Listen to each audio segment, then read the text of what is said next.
Welcome to Voices of Transformation. Here I interview men and women, coaches, hypnotists, NLP practitioners, and many more. My name is Umang Noreen, and today I have the lovely Valerie Asher here. Welcome, Valerie. Thank you for having me, Oman. It's wonderful to Well, be here. I've been looking forward to this, so this is really cool. So I I want as to well. dive right into this All right. and ask you, what were you doing before everything and what got you into this industry?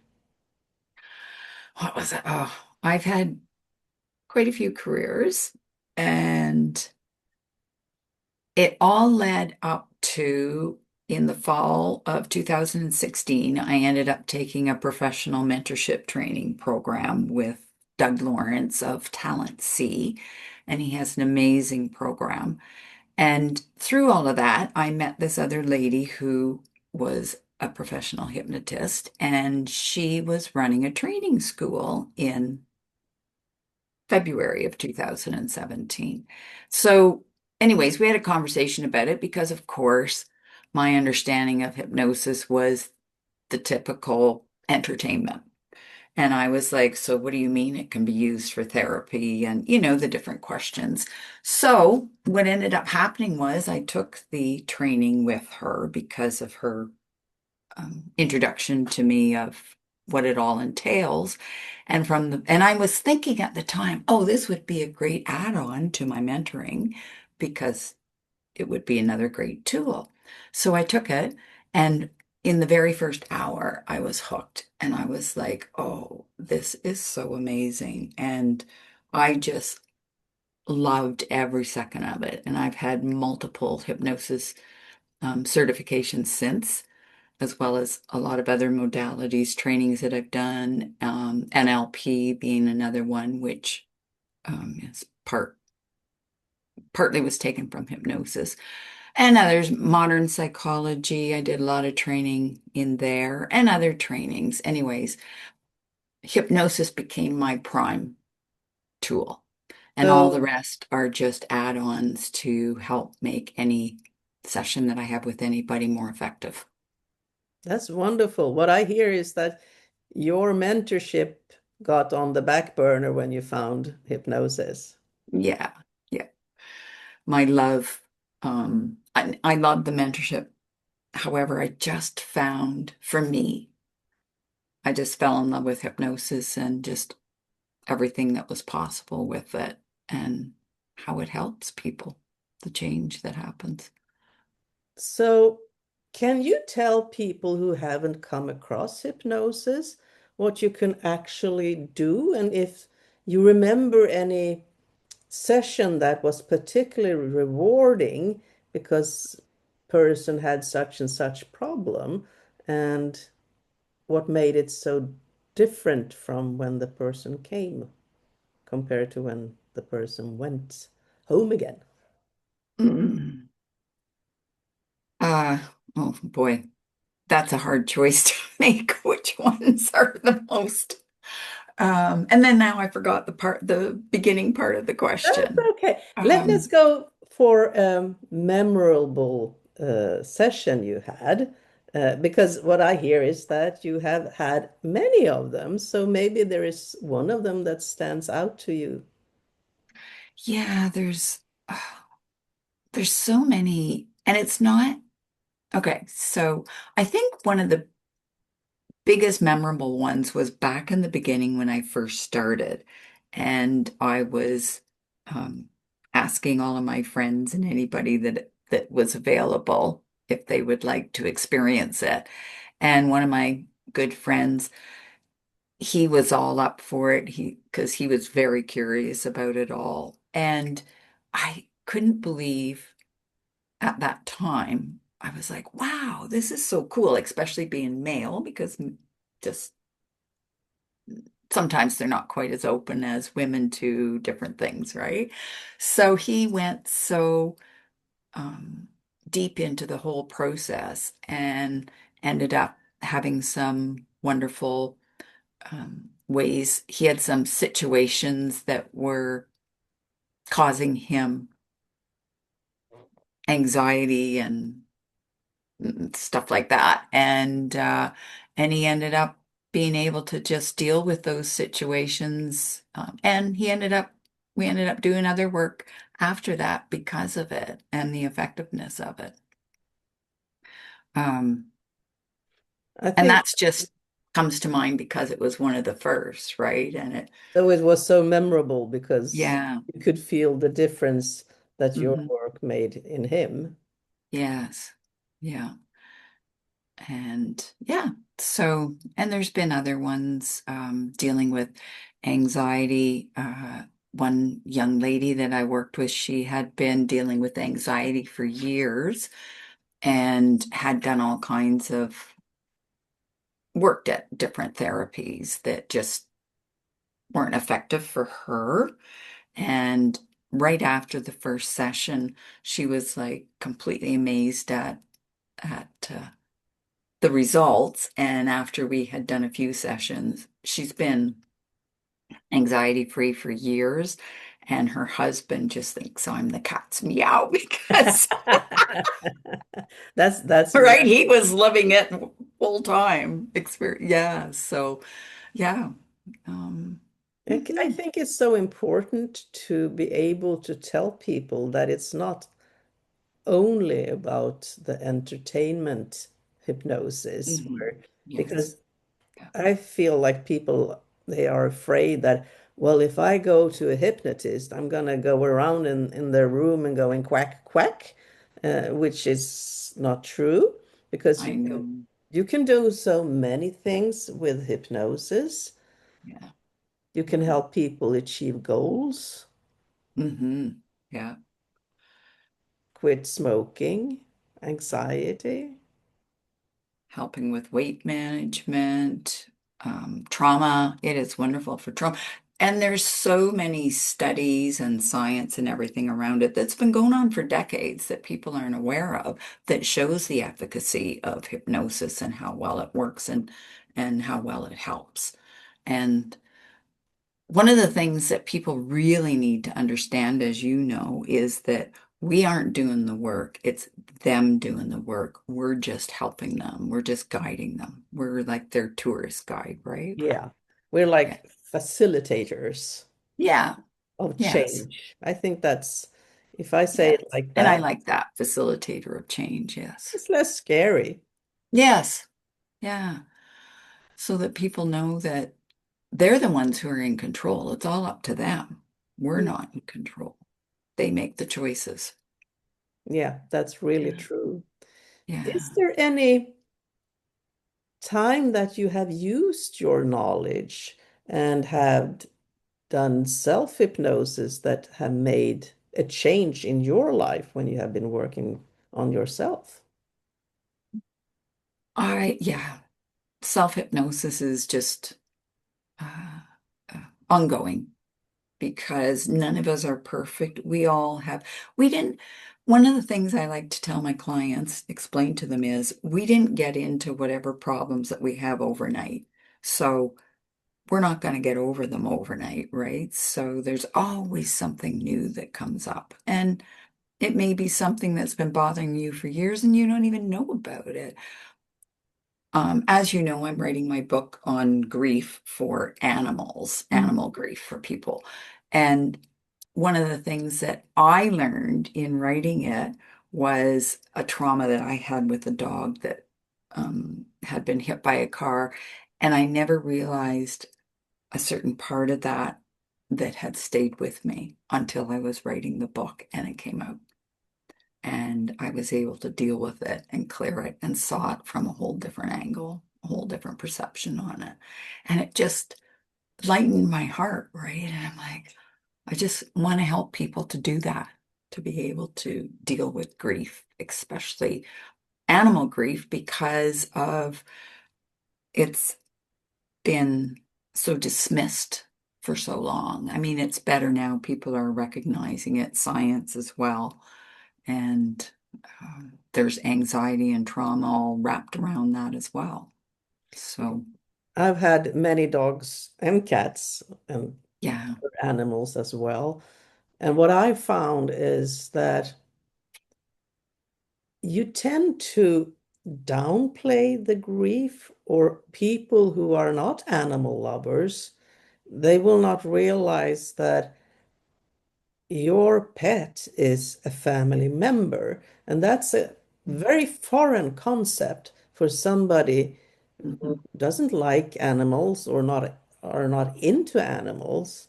Hmm. It's really difficult for them to fathom that this is a member of my family. They they don't understand it, and that's what I'm hoping with my book. Anybody that does want to understand it will read the book to understand their friends, their family, whoever is dealing with it, so that they can just sort of get some concept of it. I'm just hoping that it just will help a lot of people across different reasons for the pet Mhm. grief and how it could help them. You and Um, I have talked about pet grief several yeah, times because I know one of your dogs died last year in September. And yeah, we have talked about having your grief spin into something positive. yes. And I would wonder, could you please explain that? Because when I heard it the first time, I went, huh, what? So I think more people would do that.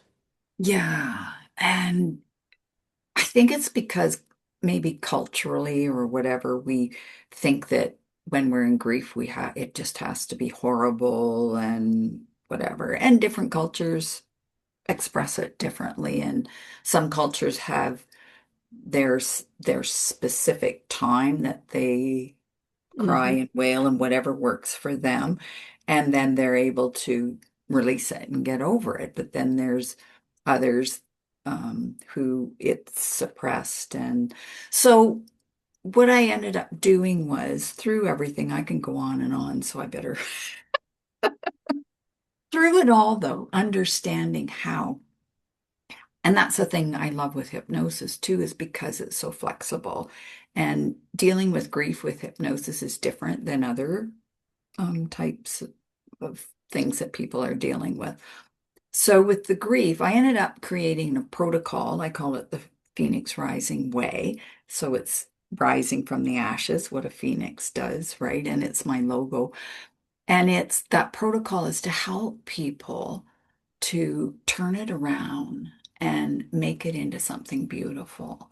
And it doesn't mean you'll ever forget or that you will um, it that the grief wasn't there, that it didn't hurt.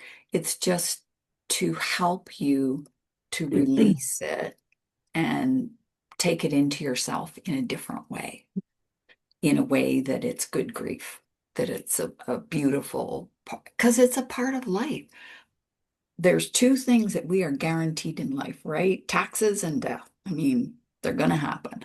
So why not have it so that it affects you in a good way, that you can carry it within you, but in a more positive way. And since I learned all of this, when I lost my Kira in September, I still get a bit emotional sometimes, but right. But I mean, it was beautiful. She passed in my arms, and it was just a whole different experience because, and she was 14 years, 14 years, 7 months, 17 days. And that's great for a Rottweiler to live that long, right? And I've had many animals. I mean, cats and dogs So and may I ask you, that particular passing of your pet, was that different because you knew everything that you've been talking about hmm. and you compare it to death of other pets you had? Yeah, I experienced it completely differently. And that's what I mean by it was a beautiful thing because I realized she's had a wonderful life. I did everything I could to make her life wonderful, and she was. it was peaceful and beautiful, and it she didn't linger. She went when she needed to. And it was just a completely different experience. This makes me wonder, though, is this hypnosis book protocol, is this something that you could use for people who are grieving loved ones as well? Absolutely. And in fact, that's why I first started to create it was for people. And I, not just for people losing somebody to death, but for people losing somebody, a relationship breakup, a divorce, losing a job, um, all the different ways that we experience things and we don't realize that we grieve over them. We meet And a lot of losses in during our lifespan. yeah, As you said, it could be somebody you love, but also I did not get that job that I really thought I would get, yeah. or I didn't go to this school. And we start just repeating it in our minds and get a loop going. And next thing you know, we end up creating these neural pathways that are negative and we can't break out of them. Yeah. And yeah, you can't break out of them just by talking about it, most of the time, not always, but No, depending on how not long even somebody's thinking. been Yeah. looping. Not even Yeah. thinking Mhm. yourself out of it, because Yeah. logic alone does not create a pathway out of that stuckness. Yeah. It's something else that needs to be doing. Yeah. Exactly. Yeah. Yeah. And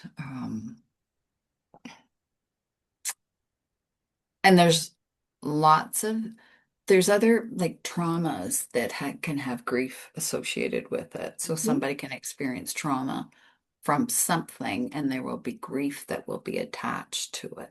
It won't be just a trauma or just anxiety. You can have anxiety.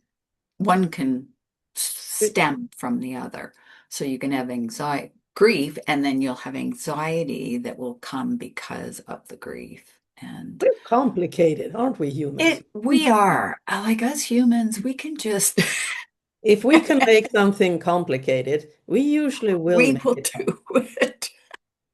And we'll see how many layers we can put on. I often think about humanity like an onion, because you peel away one layer, oh, lo and behold, there is another one and Yeah. another one. So we are not done until we are officially done with our lives. Yes. Yeah. Exactly. I totally agree with you. It's like there always seems to be, but I mean, it doesn't mean that people can't find, and I just want this for viewers, right, to understand that it doesn't mean you can't find peace and still not find layers of something that you might want to clear later on. And when you get some balance and peace in your life, and balance is never ever 50-50. That's another thing that I think people, um, because there's been so much talk about it over the last years, right? About getting balance in your life. But sometimes that balance is going to be 30-70, or it'll be 60-40, or it'll be 10-90. Like it, right? So if we can get some peace in our lives and just we can deal with that balance way better when we have some equilibrium of what we're the deeper stuff that we're dealing with. Yeah. Yeah. Have you tried out this book and the protocol? Because I know you created a protocol, hypnosis protocol for this. Have you tried Oh, it out? I have, oh yeah, I created the protocol last summer and I've had people, I had a lady that I worked with who she had trauma caused by what happened with, she had two dogs and one of them passed and the other one was grieving for it and it followed it in less than a year. However, when that one went because of ill health, it ended up being euthanized and she wasn't there, and that caused her trauma. And it was just a whole, right, mishmash of different things that happened. And I worked with her with that, and she was able to clear everything. And I have a wonderful testimonial from her of how it helped her. I've helped, like, I had a fella whose girlfriend left him unexpectedly. They had been making plans, future plans, and all of a sudden, one day she said she was done, and it completely hit him so hard that he wasn't able to get past that. And he was grieving deeply. He was traumatized. He had the loop going on, that nervous system thing going on. And so when I worked with him, he was like, the next day he sent me a message, and then he sent me a message a week later, and then he sent me a message a month later about how much better, how his life had improved.